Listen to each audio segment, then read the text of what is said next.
Mort d'un proche, ça te rend fou. Viens mon pote, là on parle de tout. Ton ex te manque, c'est maintenant que tu le. Viens par là, si on parle de tout. Déprimé moral à zéro. Entre la famille et le boulot, tu galères à gérer. Bonjour à tous, je suis très heureux de vous retrouver pour cet épisode numéro 3 de On parle de tout. On parle de tout, c'est quoi? C'est un rendez-vous quotidien entre jeunes où chaque semaine, on se retrouve pour parler de thèmes un peu tabous. Bon, aujourd'hui, encore une fois, 4 invités de qualité. Ils vont se présenter un par un. Pierre, bienvenue. Merci. Pierre, je suis très content d'être là pour parler de dépression. C'est bien, ça met de bonne humeur. C'est cool. C'est un très beau thème. Ouais. Alors, tu fais quoi dans la vie? Je suis animateur radio, humoriste. Et la dépression, ça va être pas mal dans ce que je fais. Mélanie, ancienne collègue de travail. Exactement, bonjour à tous, je m'appelle Mélanie, j'ai 22 ans. Je suis consultante immobilière et j'adore le chocolat. Le chocolat, Voilà. Très bon remède contre la dépression, on en parlera tout à l'heure. Inès, présente-toi. Bah écoute, Inès, 22 ans, en 4e année d'école d'ingénieur en informatique. Qu'est-ce que je pourrais dire d'autre? Je kiffe chanter, je kiffe le chocolat de ouf. Et voilà. voilà. Point commun, super. Merci. Lucille, avec ton petit accent marseillais, présente-toi. J'espère qu'on n'entendra pas trop. Donc, du coup, Lucille, 23 ans, donc moi je viens de Marseille justement, et je travaille en ressources humaines. Et moi d'habitude mes dimanches soirs ça ressemble plutôt à des apéros, mais ce soir ça sera de la dépression. On va faire avec. Parfait, merci à tous. Bon, vous l'avez très bien dit, le thème du jour c'est la dépression. Alors c'est vrai que c'est un thème pas facile à aborder, donc merci à tous d'être là. Je sais que on peut en parler avec émotion, certains vont peut-être ressentir des choses, il n'y a aucun problème à ça. Si moi je pouvais définir la dépression en une phrase, je dirais que c'est une maladie psychique qui peut toucher n'importe qui, qu'on ait 15 ou 40 ans, et faut pouvoir en parler librement. Ça atteint beaucoup les troubles de l'humeur, l'appétit, plein d'autres choses, et aujourd'hui on va en parler entre nous, donc je suis super content d'être là aujourd'hui. Alors qui va débuter? On a établi déjà un petit ordre. Inès, c'est toi qui vas débuter. Ouais, c'est ça qu'on aime. Alors si je peux t'introduire, Inès. Vas-y. Je t'ai rencontré il y a peu de temps et t'avais une superbe énergie. T'étais bourré d'énergie, tu sautais à gauche à droite, beaucoup de blagues en soirée. Et je m'attendais pas à ce que tu me racontes cette partie-là de ta vie. Donc je pense que tu vas pouvoir inspirer beaucoup de jeunes à travers ton vécu. Le micro est à toi, prends ton temps, on t'écoute. Ok, donc comme tu as bien pu le dire, je suis plutôt du genre extravagante, extravertie, qui kiffe chanter, danser, rigoler à pas d'heure. Et avec un peu de recul, je me suis pas reconnue durant cet épisode-là de ma vie. Donc ça a commencé en septembre 2019.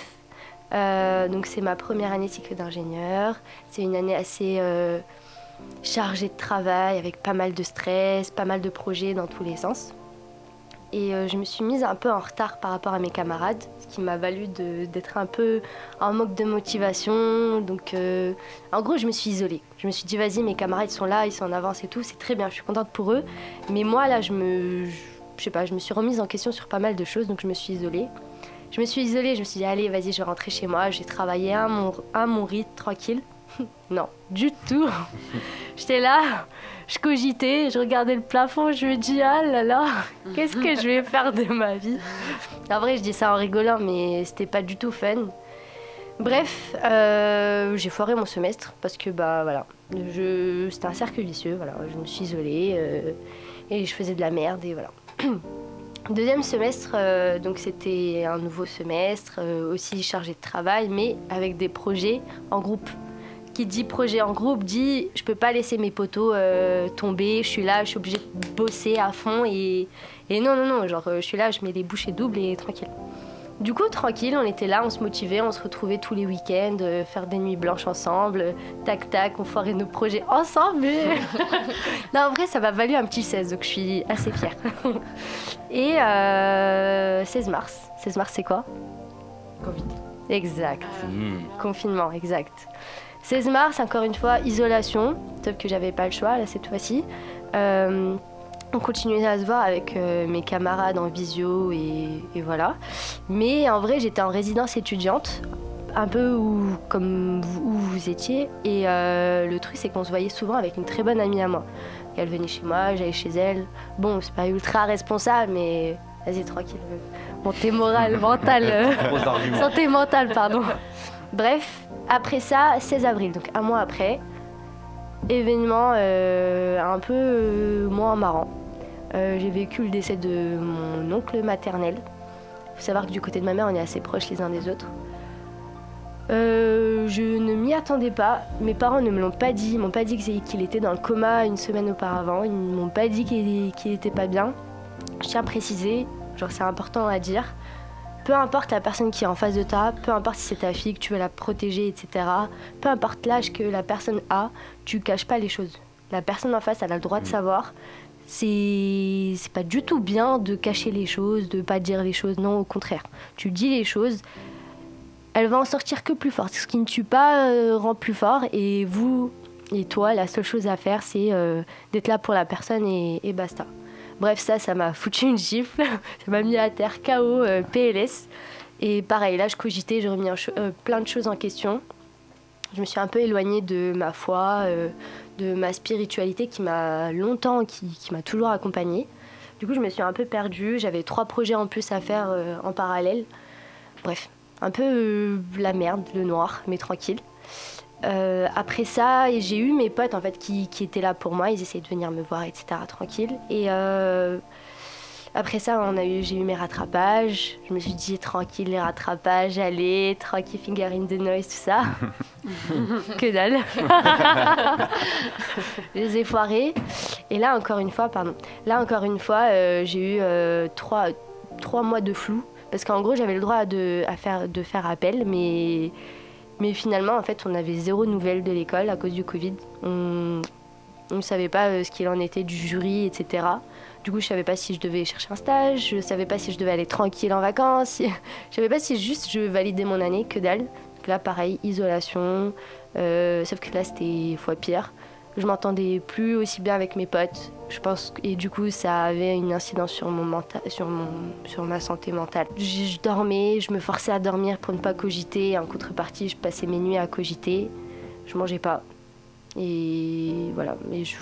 Voilà. Bref, au final, ça m'a valu de perdre 15 kilos, 20 kilos à peu près. Et aujourd'hui, ça va un peu mieux parce que je me suis un peu mieux entourée. Mes parents, je les ai revus il y a pas longtemps, on a pu discuter. Et je me suis rattachée à ma spiritualité comme c'était auparavant. Et voilà, j'ai relativisé de ouf. Et je pense que c'est un truc ultra important, relativiser. Voilà. Merci Inès. Si je peux me permettre, très très belle histoire. Tu vois, c'est vrai que connaître un deuil pendant le confinement, je pense que c'est une énorme épreuve. J'avais une question, qu'est-ce que tu as ressenti donc, après ce deuil, quand tu me disais que tu vivais les rattrapages? Comment tu voyais que ça jouait sur ton moral? Qu'est-ce que tu ressentais? En gros, en fait, j'avais mon deuil. Sauf que c'est un truc qui... En fait, il fallait que je l'accepte. C'est tel quel. On va tous mourir un jour. Et en fait, ce qui était cool aussi, entre guillemets, c'est qu'on vivait tous ce deuil. Donc certes, j'ai été mise un peu à l'écart, vu que mes parents ne m'ont pas tenue au courant. Mais après, en contrepartie, je parlais un peu plus avec mes cousins, avec mes frères, même s'ils étaient au Maroc. Et moi en France, solo. Et surtout et avant tout, j'ai pu en parler à des personnes, mes amis. C'est ce qui est cool quand t'es extraverti en vrai. Et voilà. Et du coup, j'ai pu rebondir. Genre, j'ai pu me focaliser sur autre chose. Ouais. Mais j'avais toujours ça qui me tracassait un peu. Ok, très bien. Mélanie, est-ce que tu veux rebondir? Oui, bien sûr. Très belle histoire déjà. Enfin, très belle histoire dans le sens où t'as su dépasser ça. Je pense que c'est très difficile. On était dans des conditions très compliquées pendant longtemps en plus. Et c'est sûr que dans des périodes comme ça, quand on est en isolement, je pense que tu as dû te sentir à l'écart peut-être par rapport à quand tu ne savais pas, tout simplement. Ouais, de ouf. Donc ça doit être difficile à gérer. Et quand tu le sais, je pense que c'est très... ça te foudroie un petit peu. Ouais, tu tombes de haut. Ouais, voilà. Donc franchement, gros respect à toi. Et franchement, courage vraiment. Merci, c'est gentil. Pierre, c'est quoi ton ressenti du coup quand t'entends ça? Moi en fait je la trouve intéressante l'histoire parce que j'ai l'impression que tu t'es retrouvé dans une situation à laquelle tu t'attendais pas du tout mais que tu l'as pas vu venir. En fait tout le long de ton histoire, surtout quand tu parles de tes études, à chaque fois tu dis ouais je me suis dit bon tranquille et en fait, j'ai l'impression que ça se fait étape après étape et je pense que c'est plus compliqué de reconnaître qu'il y a une situation grave quand elle arrive étape après étape et que c'est pas un gros choc d'un coup, du jour au lendemain, t'es au bout de ta vie, quoi. En vrai, c'est juste avec du recul. En vrai, je sais pas si j'étais en dépression ou pas. J'ai pas été voir un psy ou quoi.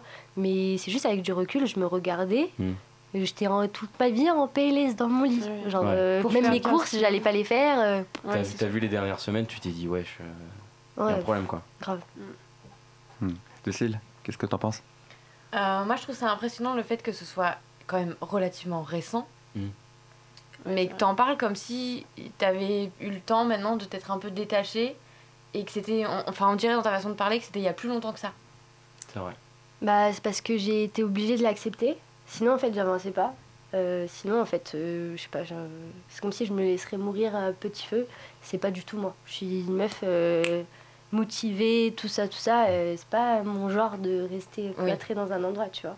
Du coup, c'est plus fort que moi. J'étais obligée de sortir de ça. Et encore une fois, ma spiritualité m'a aidée dans ça. Bah, Ouais. merci Inès, en tout cas, c'était hyper courageux de ta part d'en parler. Je pense que ça pourrait aider plein de jeunes. Merci, c'est gentil. J'espère aussi. Bon, si on suit l'ordre de la prise de parole, je vais continuer. Alors, moi, mon histoire, elle a débuté juste avant le bac. J'avais 18 ans. J'avais 18 ans, j'étais au lycée Colbert à Paris, et j'étais un petit garçon plein d'énergie, plutôt timide, qui venait de commencer la muscu à l'époque. On voit, j'ai tout perdu. Et j'étais très content et plein d'énergie. Et juste avant de passer le bac, exactement 2 semaines avant, je faisais des petits allers-retours chez mon père, chez ma mère, parents divorcés mais très heureux. Et ma tante m'appelle et me dit, Joseph, j'ai une triste nouvelle à te dire, faut que tu viennes à l'hôpital. Ton père a fait une crise cardiaque. Donc je vais à l'hôpital, je vois mon père branché à plein de câbles, entre la vie et la mort. Et je prie avec la petite foi que j'avais à l'époque. Et malheureusement, rien. Et mon père décède 2 jours après. Donc j'ai 18 ans, je passe le bac, j'ai la mort de mon père dans la tête. Et je suis un peu en état de choc. J'ai du mal à réfléchir, vous voyez, c'est comme si on boit un peu 2 verres de vodka, 2 verres de whisky, whisky, vodka, ce que vous voulez, et vous avez un peu la tête qui tourne et un peu en état de choc. Donc très, très bizarre. Et j'ai le bac, il y a eu un petit miracle, fait que je l'ai eu au talent, vous savez. Et je pars en vacances en été avec ma mère et quelques cousins. Et là, deuxième nouvelle, on m'appelle, on me dit, cette fois-ci, c'est ta grand-mère qui vient de décéder d'une petite erreur médicale, elle était à l'hôpital et un médecin sans faire exprès lui a donné un médicament, bref, elle est décédée sur le coup. Je fais bordel, c'est ouh, la vie elle est spéciale, tu peux avoir plein de choses et du jour au lendemain tu peux tout perdre. Et je décide de m'accrocher, de rentrer quand même en BTS, j'avais eu le BTS MUC que je voulais, et je rentre en études supérieures. Et il y a toujours cet état de choc où la tête tourne, on est un peu sur le coup.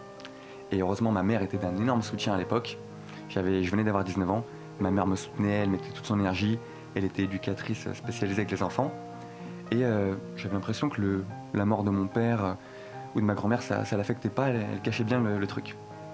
Et puis, troisième et heureusement dernière épreuve, ma mère qui avait des problèmes à son travail et qui encaissait en cachette la mort de mon père, fait un burn-out et elle a une double hernie discale, c'est-à-dire que son dos se bloque, elle a du mal à marcher et tout, et elle peut plus travailler.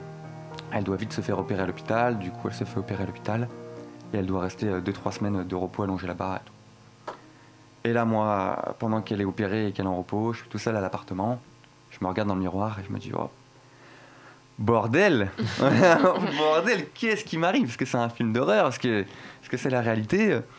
J'ai encore cet état un peu de choc où j'ai l'impression, là, j'ai bu peut-être 5-6 verres de vodka, ça commence à tourner, et on peut tout perdre du jour au lendemain. Et j'essaie de continuer ma vie, de continuer à aller à la muscu, d'avoir une copine, d'être bien. Et au final, ce qui se passe, c'est que même si on a la volonté de continuer, le corps dit stop, vous voyez.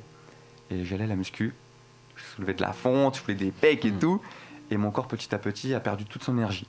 Je passais de 1h30 à la salle de muscu à 1 heure, puis de 1 heure à 30 minutes, et puis j'avais même plus assez d'énergie pour soulever un poids de 3-4 kilos, j'étais comme ça, et j'ai plus d'énergie. Et mois après mois, mon sommeil s'est dégradé, mon énergie s'est dégradée, il y a des jours où j'avais très faim, des jours pas du tout faim, et je vais voir un psychiatre, ce que je conseille évidemment à tous ceux qui vont mal pour savoir ce qui se passe dans nos têtes. Et il me dit, t'es en dépression.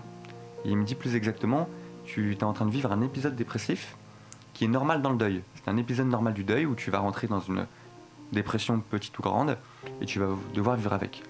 Je lui dis, ok, c'est cool, mais merci Wikipédia, mais c'est quoi les solutions? Et il me dit, moi j'ai des antidépresseurs à te proposer, des anxiolytiques, et tu les prends, on va parler, ça va aller mieux. Je fais d'accord, non merci pour les médicaments pour le moment. Je décide d'essayer d'aller mieux de mon côté et de vivre ma vie. Sauf que le moral, il continue à chuter, il y a des hauts, des bas, je ressens ce mal-être, cette boule au ventre, toutes ces pensées, mon père qui me manque, ma vie sexuelle même joue des bas, des hauts dans ma vie de couple. J'ai plus faim, je perds 3-4 kilos, pas autant que toi Inès, mais 3-4 kilos quand t'avais des petits muscles qui commençaient à apparaître, j'avais les boules. Et je décide de tout tester pour aller mieux. Psychiatre, psychologue, acupuncteur, hypnose, guérisseur, même un marabout, où je me suis fait un peu escroquer, j'avais les boules, j'ai testé un marabout en banlieue parisienne. J'ai tout testé, j'étais déter. Hein. Et au final, il n'y a qu'une chose qui m'a vraiment fait du bien, c'est le temps. C'est le temps et la parole. Parce que je parlais à des psychologues, à des psychiatres, à des amis, et ça m'a vraiment aidé à aller mieux au long terme. Moi au début j'avais honte d'en parler, j'en parlais pas à mes amis, ma copine n'était même pas au courant que j'allais mal, et c'est vraiment le temps qui m'a aidé à aller mieux. Les trucs que je déconseille vraiment, que j'ai testé pour aller mieux, c'est l'alcool, c'est les joints. Ça t'aide beaucoup sur le coup, t'as l'impression d'aller mieux pendant 1 heure, une soirée, mais le lendemain t'es dans un état bien pire, et ça peut qu'empirer ta dépression. Donc cette saleté de dépression, je suis content d'en parler aujourd'hui parce qu'il ne faut pas la minimiser. Et sur les paquets de cigarettes, on voit fumez-tu, fumez-tu. Mais la dépression, non, on ne voit pas beaucoup de panneaux. Et ce qui m'a aidé, c'est vraiment le temps. Ça a pris 3 années, mais aujourd'hui, ça va beaucoup mieux. J'ai retrouvé une partie de mon énergie, j'ai retrouvé ce partage, cette chat avec les jeunes, je suis content.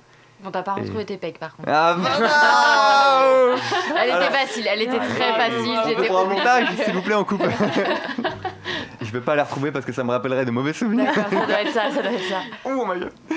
Mais voilà, donc le message que j'aimerais passer, c'est la dépression, c'est quelque chose qui peut arriver à n'importe qui. Faut pas avoir honte, faut en parler. Et le meilleur médicament, c'est le temps et la parole.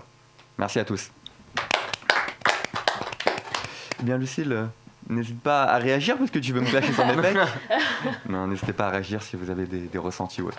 Non, c'est impressionnant aussi le fait que pareil, on pourrait pas, si on te croise, on peut pas deviner. Que t'as vécu ça, enfin ce que tu dégages n'est pas du tout, parce que en fait l'image qu'on a de quelqu'un qui a une dépression, c'est quelqu'un de mou, de lent, qui parle pas trop, et pourtant ça veut rien dire, enfin tout le monde peut, enfin ça peut arriver à tout le monde comme tu le disais, et ça peut ne plus se voir du tout après, donc faut se méfier des apparences. On cache bien notre jeu. Hein.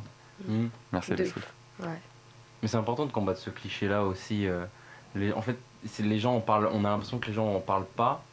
Enfin, parlent peu, ou surtout ne parlent que de leur dépression quand ils sont en dépression. Et pas du tout, parce que la dépression, c'est pas un truc où toute ta journée tu vas penser au fait que t'es dépressif. C'est un état, c'est d'ailleurs pour ça que tu vois, tu l'as réalisé parce que le psy te l'a dit. Mais c'est pas forcément quelque chose qu'on réalise. Moi, il m'a fallu du temps aussi pour comprendre en fait ce que c'était. Et c'est important aussi de le pointer, surtout pour ceux qui nous écoutent et qui se disent peut-être est-ce que c'est mon cas ou pas. Je pense que c'est en parlant à un psy que tu le réalises, mais ça se voit pas, quoi. C'est ça. Moi, j'aimerais même dire qu'au-delà d'arriver à un état de dépression, ça sert à rien d'arriver à ce moment-là pour réaliser. Si tu vois qu'une personne va mal, même si c'est pour un truc de merde, hein, peut-être c'est juste elle a pas fait son linge, j'entends, et on est à la seum, mon cas. Et peut-être que ça affecte la personne et voilà, peut-être qu'elle va mal. Et le truc, c'est que au fur et à mesure des événements où tu t'y attendais pas, toi par exemple, et ça va juste s'empirer, et du coup il faut pas hésiter à en parler avec eux et à être à l'écoute des uns et des autres. Tu as vu, il y a cette certaine retenue, alors qu'aujourd'hui tu te casses la jambe, tu vas chez le docteur, c'est normal. Et tu perds quelqu'un ou tu as une mauvaise nouvelle, tu vas chez le psychiatre, psychologue, c'est normal. Et aujourd'hui on n'est pas assez ouvert à ça, on n'arrive pas à en parler, c'est dommage. Parce que c'est un truc qu'on peut pas toucher, on a du mal à comprendre. Et je pense qu'il n'y a pas pire que la maladie de la tête et du cœur, en fait. Pour moi, c'est le pire truc à souhaiter à quelqu'un. C'est vrai. Mélanie, un petit mot ? Bah écoute, moi ton histoire je la connaissais. Je reviendrai dessus tout à l'heure. Mais tu connais gros respect. C'est vrai que je vois la différence entre quand je t'ai rencontré et maintenant. Et c'est incroyable. Donc, gros respect, et t'es quelqu'un de très courageux, et merci pour ça. Merci. Bien, on va passer à notre clasheuse professionnelle, Lucille. Lucille, si je peux t'introduire. Moi, je t'ai rencontré au travail, il y a plusieurs mois, et loin de connaître ton vécu, je te voyais avec le smile, je te voyais très clasheuse également. Et je suis très heureuse que tu viennes aujourd'hui. Tu viens de Marseille et tu vas nous parler de ton histoire. C'est ça, je vais vous prouver qu'on peut tomber en dépression même en vivant au bord de la mer. Et sous le soleil, ça arrive quand même, c'est possible. Et comme quoi, on peut bien le cacher aussi. Moi, en fait, quand j'étais plus jeune, donc mes années collège, j'habitais dans un quartier qui était pas terrible. Pas très bien fréquenté, des voitures brûlées, etc. Enfin, c'était pas top, on va dire. Et quand t'es dans le public au collège, tu choisis pas en fait ton collège, t'es tout de suite affilié selon ton adresse au collège le plus proche, etc. Donc forcément, j'ai eu le collège qui allait avec le quartier, donc rien de bien fun. J'avais pas beaucoup confiance en moi et j'avais du mal à partager des choses avec les personnes qui étaient dans mon collège parce qu'on était des personnes très différentes, donc j'avais pas beaucoup d'amis, j'étais un peu renfermée sur moi, donc clairement le collège pas du tout la meilleure période de ma vie. Mais en 4e, j'ai rencontré un garçon avec qui je suis restée pendant à peu près 2 ans, bon avec des hauts, des bas. On était très jeunes, du coup j'avais 13 ans et lui en avait 14. On était chacun le premier amour de l'autre. C'était une histoire hyper passionnelle. Voilà, on s'était tout ou rien, un petit peu ce côté-là. Et en fait, le fait que mon contexte de vie, ce collège, ça se passe pas bien, lui, c'était ma bulle. Le seul à qui je puisse être 100% moi-même, avec qui je peux partager des choses, rigoler. Ça me coupait un peu de mon monde extérieur qui était pas terrible, on va dire. Donc c'était le côté sympa. Mais forcément, un jour, la bulle a éclaté. Donc il m'a clairement largué, on peut le dire. Bien, hein. Du coup, sauf que moi j'étais clairement pas d'accord aussi, on va dire. Et le problème c'est que du coup je retombais dans tout ce qui me reste, c'est le contexte et plus la bulle, et le contexte il est pas terrible. Et je me suis dit, attends, je vais retourner là-dedans, mais je me sens pas du tout. Non, c'est mort. Et puis, très naïve et très gnangnan, j'avais l'impression, bien sûr, à 14 ans, que c'était l'homme de ma vie, le père de mes enfants. Donc, forcément, je me suis dit, mais je vais passer à côté de tout ça. Je vais finir vieille avec des chats. Enfin, j'aurai plus jamais d'amour. C'était lui. Donc, si je passe à côté de lui, je n'ai plus rien. Donc, c'était un peu ça l'idée. J'avais l'impression d'avoir tout perdu. Et bon, après, il y a des choses qui sont une rupture classique. Dans tous les cas, on est triste. Enfin... En général, on mange du Nutella devant la télé, on n'a plus envie de se laver, on n'a plus envie de sortir de chez soi, enfin voilà. Là, la différence pour moi, elle a été que déjà ça a duré très longtemps. Je pense que c'est une relation, j'ai dû mettre bien 3 ou 4 ans à m'en remettre, donc c'est long. C'est quand même très très long. Et puis c'est le côté, pareil, j'étais très insomniaque, je dormais plus du tout. Je mangeais plus, pareil, j'ai perdu beaucoup de poids, j'ai pas compté les kilos, je préfère pas. Mais j'allais vraiment pas bien, j'étais très désagréable, j'avais beaucoup de sautes d'humeur. J'étais très désagréable avec les autres. Et surtout, moi j'étais une vraie menteuse. C'est-à-dire que personne ne savait dans quel état j'étais. Donc moi j'ai pas vu de psychologue, j'ai pas même mes parents, tout ça, tout allait bien, non ça va, très bien. Bon en fait j'avais surtout bien des cernes, bien la peau sur les os, pas terrible. Mais je faisais croire que tout allait bien. Moi, je voulais pas en parler parce que pour moi, à partir du moment où j'en parlais ou je le disais à quelqu'un, ça devenait réel. Et tant que je le disais pas, c'était pas vrai. Ouais, le déni. Donc, j'ai continué comme ça pendant longtemps. Même mes amis, je leur ai dit, mais pourquoi vous avez pas été là pour moi? Et on me dit, mais tu nous as jamais dit ce qui se passait. Et j'ai réalisé qu'en fait, bah oui, effectivement, je n'en avais pas parlé. Je l'avais dit à pas grand monde, donc forcément elles n'avaient pas pu être là pour moi puisqu'elles ne savaient pas que j'en avais besoin, et ça a duré très longtemps. C'était vraiment terrible et la sensation vraiment que j'avais moi c'était ça va jamais s'arrêter. J'avais l'impression que voilà, j'irai jamais mieux de nouveau. Donc du coup, ce qui faisait que j'avais un peu des idées vraiment sombres et vraiment pas agréables à avoir du tout, c'était que ça servait plus à rien de continuer puisque après, de toute façon, j'irais pas mieux. Donc si je continue dans ma vie, toute ma vie va ressembler à ça. C'était un peu ça le concept et ce que j'avais l'impression qui était en train de m'arriver. Et finalement, aujourd'hui, j'en suis largement sortie, on va dire. Ce qui m'a aidée, c'est de changer d'environnement complètement. C'est-à-dire que je suis partie au lycée au Canada pendant 3 mois et demi où j'étais dans un lycée anglais. Donc le fait d'être dans un pays avec une autre langue, côtoyer des nouvelles personnes, dans un nouveau milieu, etc., ça m'a complètement coupée dans ce que j'étais et ça m'en a complètement sortie. Et moi, je pense que ça m'a vraiment beaucoup, beaucoup aidée. Après, pas tout le monde a la chance de faire ça, mais le fait de changer quelque chose dans sa vie, un contexte, le milieu dans lequel on est, ça aide beaucoup. Et aujourd'hui, ça va beaucoup mieux. D'ailleurs, pour la petite anecdote, ce garçon, je ne l'ai pas vu pendant des années, donc, puisque j'ai sorti avec lui quand j'avais 13 ans. Et je l'ai croisé en janvier de cette année.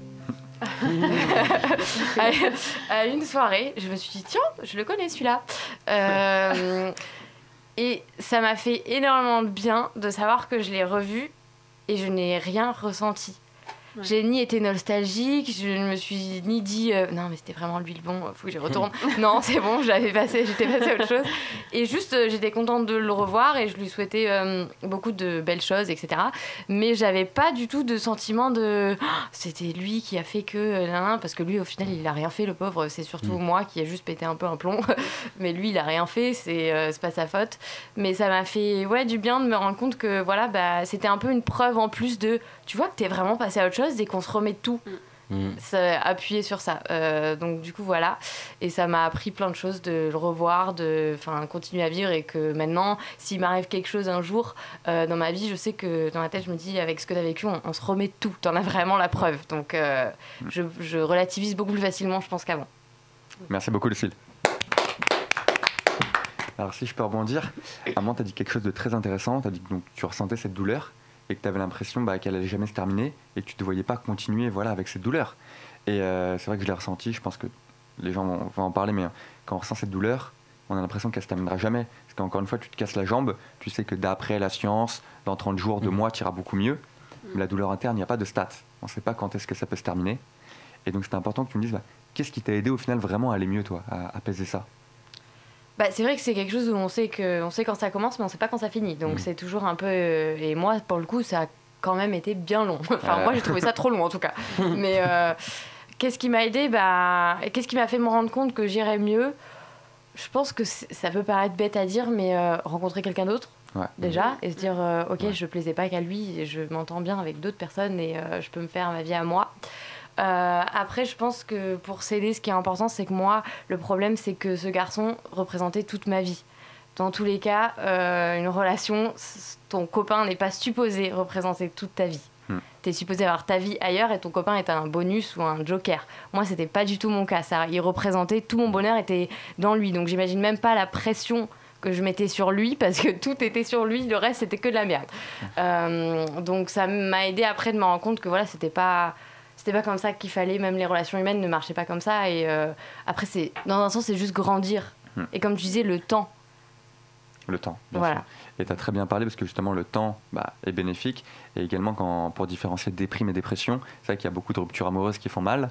T'en as qui ont une petite déprime pendant 1 mois, 2 mois, et t'en as où ça dure plusieurs années. Et on peut se demander alors, est-ce que c'est une dépression ? C'est bien ton cas. Inès, qu'est-ce que t'en penses ? Waouh, je pense que ça nous est tous déjà arrivé d'une façon ou d'une autre, peut-être pas autant intense. Enfin bon, waouh. Je suis bien contente que tu t'en es sortie. J'ai envie de te dire, tu trouveras. J'espère que tu as trouvé mieux depuis. J'ai trouvé mieux, après j'ai rechangé, mais encore. Mais j'ai déjà trouvé mieux, on va dire oui. Il n'y a pas longtemps, on m'a dit que les ruptures. Donc après une rupture, ça fait de plus en plus mal. Donc c'est plus difficile de faire confiance après une rupture parce que toi je sais que tu t'es mise à fond dans cette relation et que du coup la relation d'après elle est un peu moins intense, d'un point de vue extérieur. Qu'est-ce que tu en penses ? C'est sûr que ça a un impact sur tes relations d'après. Parce que t'as plus peur, en fait. T'as pas envie de retomber dans une dépendance à quelqu'un d'autre, et que ça recommence et de faire des cycles. C'est pas le but. Donc, t'es plus méfiant, tu mets plus de temps à donner ta confiance. T'es un peu secret au début, tu te confies pas forcément sur tout. Puis c'est pareil, quand tu rencontres quelqu'un, la première chose que tu lui dis, c'est pas ma dernière rupture, je fais une dépression. T'évites, tu vois, tu fais un peu attention. D'ailleurs, j'espère que tous les mecs beaux ne regarderont pas cette vidéo, comme ça ne sauront pas ce qui va t'arriver. Mais oui, ça impacte sur plus tard, c'est sûr. Et après, tu dois prendre sur toi plus tard, à chaque nouvelle rencontre, pour faire confiance, ne pas avoir trop peur. Mais après, si t'as peur, après tu vis rien. Donc tu te rends compte qu'il va falloir lâcher prise quand même. Donc, Du coup, au final, tu penses que c'est bénéfique ? Ça fait un filtre, tu sais, avec tes relations futures. Tu vas pas... C'est comme tout, ça a du bon et du mauvais. Ça a du bon, c'est-à-dire que tu te rends compte qu'il faut pas tout miser sur ta relation, etc. Ça a du mauvais parce que du coup, tu te surprotèges et tu te livres pas vraiment. Ça a du bon et du mauvais. Après, chacun, je pense, réagit différemment, le prend comme c'est même pas il le prend comme il veut, c'est il le prend comme il peut, surtout, je pense. Ouais, c'est vrai. Ok. Mélanie, quand on parle de couple comme ça, de douleur à travers le couple, ça te fait ressentir quelque chose niveau dépression, niveau autre... Oui, bien sûr. Alors, moi, j'ai vécu un peu la même chose. J'ai eu une relation assez longue, et de 3 ans et demi pour être précise. J'étais un peu plus âgée que toi, j'avais 17 ans à l'époque. Et c'est vrai que la rupture s'est faite brusquement, et je sais pas comment toi ça s'est passé, mais moi, c'était assez brutal. Et c'est vrai que ça a été très violent. Et on s'y attend pas. Sans rentrer dans les détails, c'est lui qui avait cassé. Et comme toi, c'était toute ma vie. C'était vraiment, j'étais très, très, très amoureuse. Et je rejoins totalement ce que tu as dit et ce que tu as ressenti. Je pense qu'on se rejoint un petit peu là-dessus en termes d'expérience. Et du coup, bravo déjà pour avoir dépassé ça. Tu étais quand même très, très jeune. 13 ans, c'est vraiment très jeune. Et à cet âge-là, on n'a pas conscience on a conscience de très peu de choses au final. Mais je pense que quand on a une première relation comme ça, très intense, très passionnelle, très sincère, au final, ça nous conduit à avoir d'autres comportements peut-être à l'avenir et des comportements plus sains aussi. Je sais pas si tu me rejoins là-dessus, mais moi, en tout cas, c'est ce que j'ai ressenti.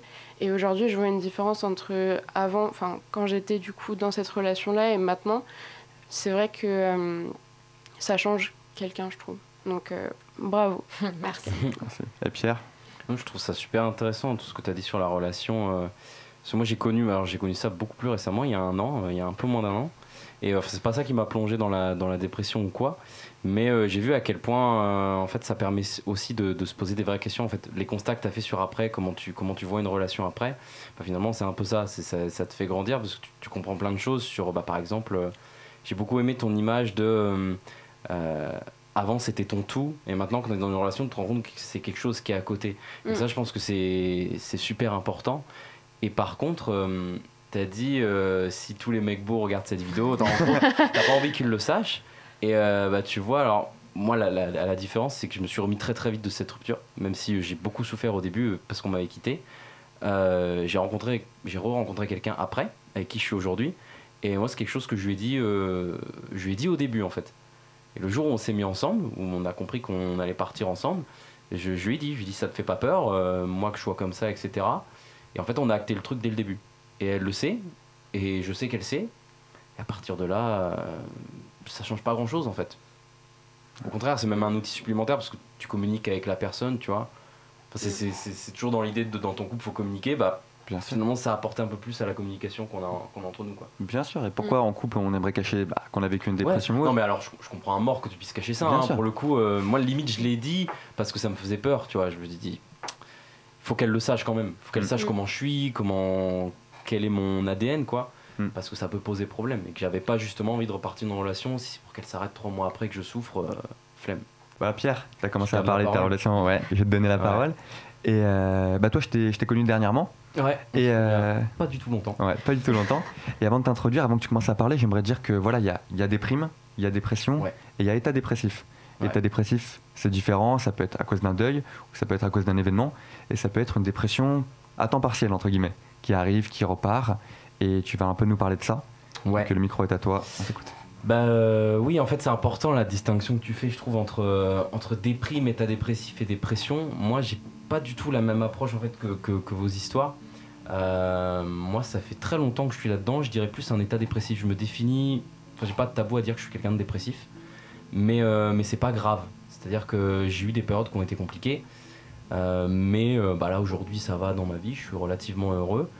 Mais ça date de plusieurs années. Je vois la dépression un peu comme une douce amie, tu vois. Je sais pas. Alors moi j'ai quelqu'un d'extraordinaire que j'aime beaucoup, qui m'a fait découvrir un jeu vidéo il y a pas longtemps qui s'appelle Beyond Two Souls. Je sais pas si certains connaissent. Pour ceux qui regardent la vidéo qui connaissent, c'est un peu ma Hailey à moi, tu vois. C'est une espèce de personne, une personne. C'est quelque chose, tu sais qu'elle est là, tu sais que tu vis avec ça. Après voilà, c'est là. Tu peux aussi le tourner de manière positive. Moi ça a démarré. Il y a très longtemps, je sais pas exactement, j'ai pas un événement ou une date précise, mais je sais à quoi c'est lié. C'est qu'il y a quelques années, quand j'étais en fin de collège, une psy m'a détecté à haut potentiel, donc en gros surdoué pour ceux qui connaissent pas, et Et en fait, les gens ont tendance, souvent les parents fantasment un peu sur le truc de surdoué et tout, parce qu'on se dit putain, c'est trop bien, il est trop intelligent mon fils.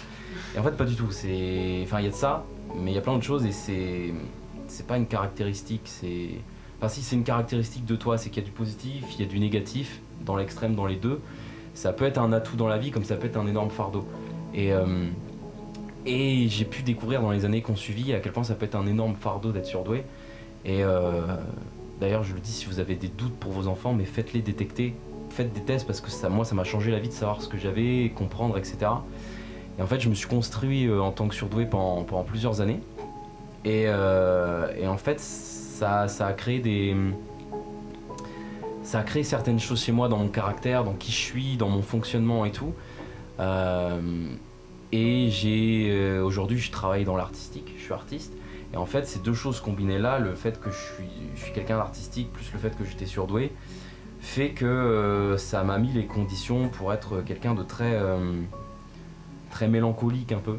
Et en fait, une des caractéristiques quand tu es surdoué, c'est que tu réfléchis énormément. Tu réfléchis beaucoup, tout le temps trop. Dès que ton esprit n'est pas occupé, tu gamberges, tu penses. Tu comprends beaucoup de choses. Et en fait, ça me faisait avoir de vrais constats sur la vie alors que j'avais 16-17 ans. Et ça s'est développé avec le temps, et encore aujourd'hui. Mais du coup, tu relativises sur pas mal de choses. Et moi, j'ai toujours vécu, et je le vis encore aujourd'hui, dans l'idée, alors c'est très trash, mais que la vie, bah, c'est de la merde. Et aujourd'hui, en fait, ce qui m'a aidé à m'en sortir, c'est l'artistique, le fait d'être devenu artiste. Parce que j'ai un peu l'impression d'avoir trouvé le code de triche de la vie qui fait que ça va, je vais être heureux quand même, parce que vas-y, j'ai trouvé un truc qui est pas mal, toi, qui est un peu hors du cadre et qui me fait kiffer. Mais ça fait que j'ai eu des périodes très compliquées. Par exemple, j'ai pas de tabou à dire, j'ai fait 3 tentatives à une époque. Ouais. Ça s'est bien passé après, j'en suis sorti assez vite. Et notamment, en fait, à cette période-là, je sais plus qui en a parlé, je crois que tu en as parlé pour ta mère, j'ai fait un burn-out. Ouais. J'avais 19 ans. Je m'étais engagé dans un projet, je voulais devenir journaliste sportif, on t'a fait ça à fond. J'ai bossé beaucoup trop, je pense beaucoup trop, et j'ai pété un câble à un moment donné, j'ai fait un burn-out. Et en fait, c'est à ce moment-là, via le burn-out et via l'acceptation du fait que t'as un problème dans ta vie, que j'ai pu comprendre que c'était pas du tout ça finalement que j'allais faire de ma vie et que je voulais faire de ma vie. Je voulais être artiste, je voulais être humoriste. Pour l'instant, c'est devenu mon métier. Mais s'il n'y avait pas eu ce burn-out à ce moment-là, je pense que j'aurais jamais pu faire les constats. Et aujourd'hui, je vis avec la dépression. Je suis quelqu'un de dépressif. Mais c'est en fond. Et j'ai construit par-dessus ça et limite, j'ai su l'utiliser, quoi. Et Pierre, quand tu dis que tu as des états dépressifs, que tu vis avec la dépression, comment ça se manifeste alors au niveau du corps, de la tête? C'est pas quelque chose de très physique. À l'inverse, je suis beaucoup plus physique pour d'autres choses. Des choses qui sont pas la dépression, mais où je vais sentir physiquement qu'il y a quelque chose qui va pas, par exemple les anxiétés ou les angoisses. Mais globalement, il va y avoir des périodes où pour certains événements, le jour où je me suis fait quitter, forcément, c'était violent derrière. Je pense que j'étais dans l'état du mec qui s'est fait quitter, qui va pas bien, le plus sale possible. Mais derrière, comme je savais que j'étais quelqu'un de dépressif et que je savais qu'en fait, tu peux t'en sortir peu importe le truc, j'ai accepté le truc. J'ai pris en gros, plutôt que de fuir la vague, je l'ai prise de pleine face. Et en fait, je me suis très vite remis de la rupture. Et voilà, ça se manifeste des fois quand mes parents se sont séparés, quand j'ai eu des événements négatifs dans ma vie, que j'ai perdu un jour mes 2 grands-mères en quelques jours et qu'on me l'a un peu caché. Tu prends le truc de face pendant quelques jours ou quelques semaines ou quelques mois, et après t'apprends à le surmonter. Et plus tu surmontes des événements comme ça, plus tu sais comment les surmonter. Ouais. Et tu vois, je suis dépressif, je pense, depuis plusieurs années. Je pense que ça doit faire peut-être 10 ans, tu vois. Mais je sais qu'un jour ça va s'arrêter. Je pense. Et je pense que je suis vers la fin. Voilà. Merci beaucoup, Pierre. Alors moi j'ai une petite question. Vas-y. Qu'est-ce qui, justement, quand tu as cette mentalité, que tu le sais, tu vois, que voilà, tu as des périodes dépressives, t'es pas bien, que tu vis avec, qu'est-ce qui te fait du bien aujourd'hui quand tu sens que ça va arriver? Moi, ça a été le travail. Le travail. Par exemple, mes parents se sont séparés. C'est le travail qui m'a sauvé. Okay. De bosser, de te concentrer sur autre chose. Et je pense que si je peux donner un conseil à tous les gens qui ont des épisodes dépressifs ou comme nous on a pu avoir, au-delà du temps, parce que tu l'as dit, c'est la clé de tout, concentre ton esprit sur un putain de truc. Ouais. Peu importe ce que c'est, une relation, du taf, d'une activité, un hobby, de même tes amis. Tes amis, donner du temps pour tes amis, prendre soin de soi. Moi, c'est un truc que j'ai appris après ma dernière rupture. Les filles, je sais pas comment vous faites.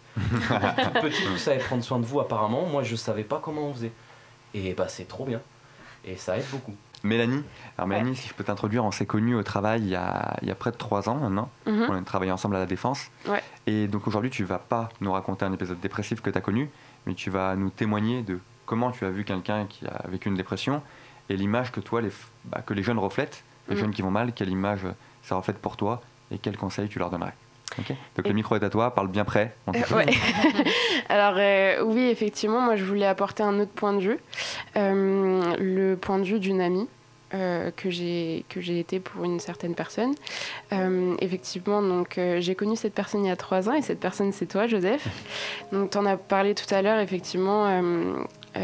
Suite aux événements que tu as racontés tout à l'heure, tu as vécu une dépression et moi je suis arrivée dans ta vie à la fin du coup de cette dépression. Et quand on s'est rencontrés, tu parlais pas beaucoup de tes sentiments. T'évitais justement tout ce qui était tout le côté sentimental en fait. Dès que j'en parlais ou que j'essayais de placer ça dans une conversation du coup, parce que je voyais que t'étais vraiment fermé là-dessus, je voyais que tu changeais tout de suite de sujet de conversation ou t'essayais d'échapper un peu au truc. Donc je me suis posé des questions. Mais je pense que sur le moment, je me suis dit, ok, il a besoin de temps. C'est quand même pas facile à dire. Je pense que la dépression, c'est un état psychologique et on a ça en nous. Et je pense que des fois, c'est difficile de mettre des mots dessus. Et voilà, moi, j'ai tout de suite pensé à ça. Donc, je me suis dit, ça doit se faire naturellement. C'est lui qui doit t'en parler. Mais voilà, donc au bout de quelques mois, tu t'es confiée à moi.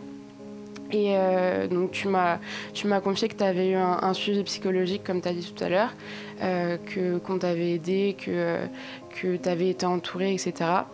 Mais c'est vrai qu'à ce moment-là, t'en sortais un petit peu, mais tu avais vécu quand même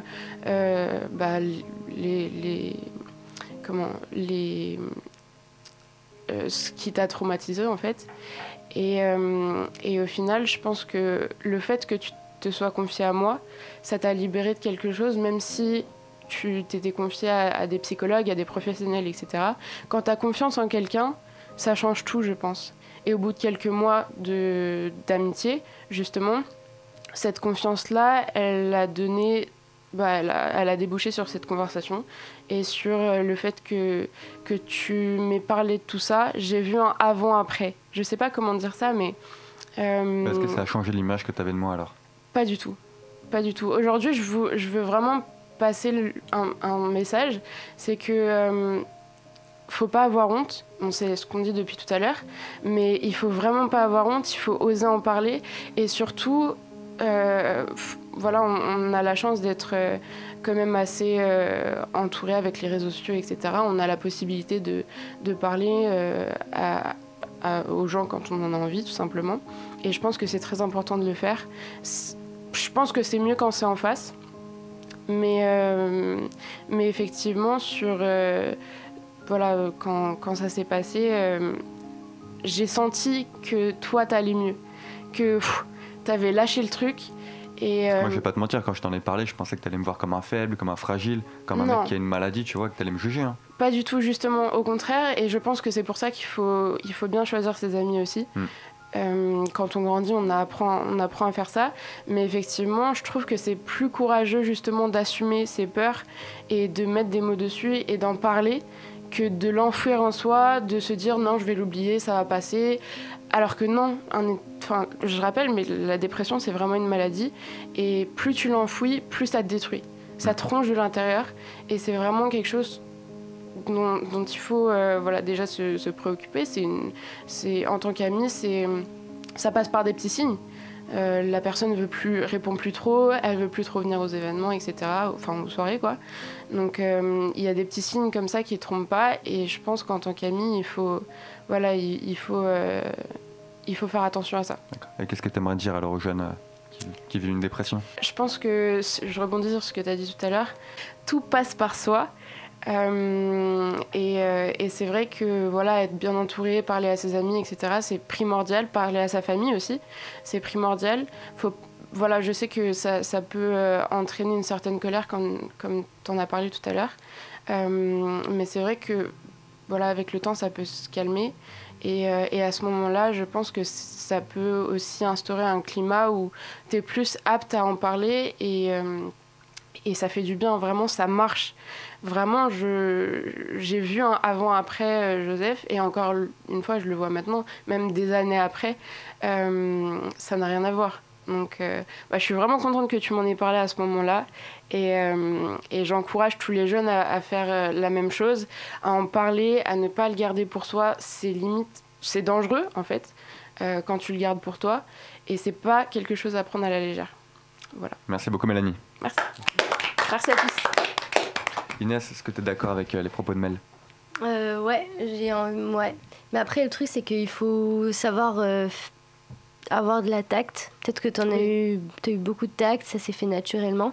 Ce que je voulais dire aussi, c'était que la différence entre un psychologue, psychiatre et un ami, c'est que tu vois une sincérité.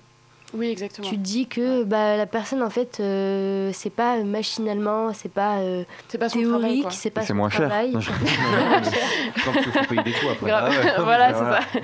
Pas bête. Et du coup, ça vient du cœur. Ouais. Du coup, ça change tout. Je pense. Étant une personne assez empathique et qui est souvent à l'écoute de mes potes, je pense qu'il faut se rendre disponible. Il faut pas hésiter à ne pas montrer aux gens que qui vous dérangent ou quoi. Donc je pense que là, c'est plutôt un message pour les autres, pas pour les dépressifs, mais plutôt pour les amis qui sont là, qui sont entourés de personnes en dépression. Et surtout, vous n'y pouvez rien. C'est un fait, c'est comme ça. La seule chose que vous pouvez faire, c'est être là, à l'écoute, et essayer de divertir, on va dire, ou je sais pas, essayer d'être apaisant pour les personnes. Mais surtout, ne gardez pas ça pour vous, et vous dites pas, ouais, je peux rien y faire, ou bien rendez-vous pas malade à leur place. Et voilà. Exactement, merci. Alors pour conclure, je vais vous proposer de faire un petit tour de table, et on va imaginer que devant nous, il y a un petit garçon ou une petite fille dépressive et qui refuse d'en parler. Elle refuse d'en parler à un psychiatre, à un psychologue ou même à ses parents. Mélanie commence, on va donner de meilleurs conseils à ce petit enfant. Un enfant, ce serait qu'il soit avec les autres. Je pense que le fait d'être entouré, ça t'occupe l'esprit déjà. Ça te fait penser à autre chose. Et même si c'est ponctuel, tu crées des liens avec les gens. Donc pour un enfant de 9 ans, par exemple, je pense que ce serait le meilleur moyen, parce qu'un enfant de 9 ans, il n'aurait pas forcément les mots. Voilà. Très bien, merci. Pierre, qu'est-ce que tu dirais à cet enfant ou cet ado qui est devant toi? Je dirais, écoute frérot, parle. Parce que tu vas apprendre, t'es jeune, mais tu vas apprendre quelque chose avec la vie, avec le temps. C'est que des épisodes hardcore, t'en auras. Tu pourras pas les éviter, tout le monde en a. Par contre, si tu pars du principe que tes pires épisodes, tes pires souffrances sont une chance, parce qu'elles vont te permettre d'évoluer, si tu les acceptes, si t'en parles, si parfois même t'en fais un atout, là tu seras heureux. Ouais, exactement. Moi je lui dirais déjà bienvenue au club frérot. Et pour me dire sur tes beaux propos, je lui dirais évidemment, une fois que tu vas être sorti de cette dépression, ok, pour le moment c'est dur, ok, pour le moment t'en baves, mais ça va être une énorme force, tu vas pouvoir inspirer des gens, tu vas pouvoir t'en servir, et ok, tu veux pas en parler pour le moment, donc prends soin de toi, encore une fois, prends soin de toi, fais du sport, essaye d'en parler à tes amis, à ta famille, si tu veux pas en parler à un docteur, on comprend, et le temps va faire le travail avec ta volonté. Lucille, avec ton accent marseillais, dis-nous. Mais j'ai pas l'accent. Moi je dirais le contraire de Pierre. Ah. Ouais, non, je suis jamais d'accord avec les autres, moi, tu verras. C'est le principe, toujours le pas être d'accord. Je dirais, si tu veux pas en parler, pour l'instant, c'est pas grave. Oui.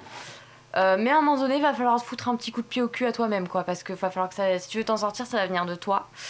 Donc, faut te mettre un petit coup de pied au cul. Ça peut être tout d'abord se forcer à sortir un peu, se forcer à faire son lit et manger un petit peu, se forcer.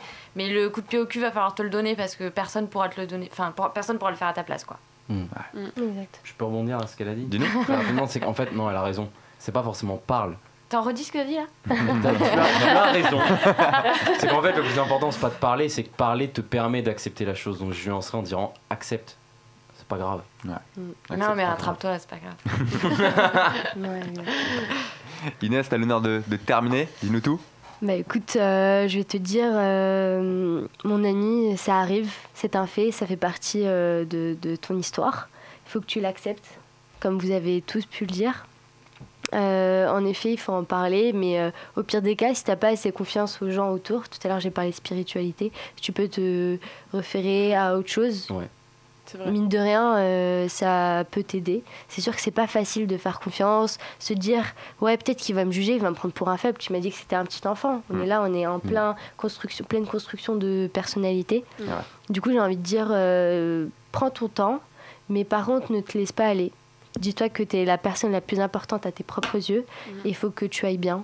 Si c'est pas pour toi, ça sera pour tes parents ou bien pour les autres. Je pense que c'est une motivation, le fait de voir le bien qu'on peut faire autour.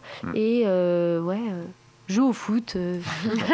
Ouais, c'est ça. Ouais. Tu vois, on ira jouer au foot après, pas de souci, t'inquiète. T'auras des bonbons, t'inquiète. Bah, merci à tous en tout cas d'avoir pris la parole aujourd'hui, c'est hyper courageux de votre part et j'invite n'importe qui regarderait à faire de même. Je sais que c'est pas quelque chose de facile. Donc on a parlé de la dépression pendant 1 heure, c'était un vrai plaisir et on se retrouve dimanche prochain pour une prochaine émission. Merci à tous. Merci. La mort d'un proche, ça te rend fou. Viens mon pote, là on parle de tout. Ton ex te manque, c'est maintenant que tu le. Viens par là, si on parle de tout. Déprimé, moral à zéro. Entre la famille et le boulot, tu galères à gérer. T'es dans le mal, on dirait. Ouais, viens par là, on en discute en direct. On parle de tout. On parle de tout. On parle de tout. On parle de tout. On parle de tout. On parle de tout. On parle de tout. On parle de tout.